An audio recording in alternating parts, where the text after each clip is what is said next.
Citroen اترج،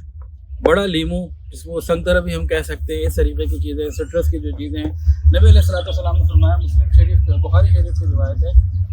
کہ قرآن مجید پڑھنے والے مومن کی مثال، تلاوت قرآن پاک کو پابندی سے پڑھنے والے مومن کی مثال سٹرون کی، اترج کی، یعنی خوبصورت پھلوں کی مانند ہے، جیسے یہ لیمو بڑا ہو گیا یا سنترا وغیرہ، جس کی خوشبو بھی اچھی، ذائقہ بھی اچھا، خوشبو بھی اچھی، ذائقہ بھی اچھا۔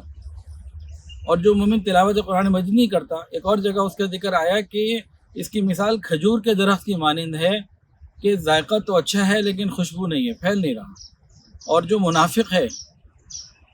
اس کے بارے میں فرمایا، جو منافق قرآن پڑھتا ہے کہ خوشبو اچھی ہے، ذائقہ اچھا نہیں ہے، اور جو منافق قرآن نہیں پڑھتا اس کے بارے میں فرمایا حنظل کے درخت کی مانند ہے، کڑوا بھی اور یعنی کہ بدبو بھی اور کڑوا بھی۔ اللہ تعالی ہمیں قرآن مجید پڑھنے کی توفیق عطا فرمائے تاکہ ہماری خوشبو بھی اچھی ہو جو ماحول کو مہکائے، اور ذائقہ بھی اچھا ہو جس سے ہمارے اخلاق سے آخرت کی آسانیاں پیدا ہوں۔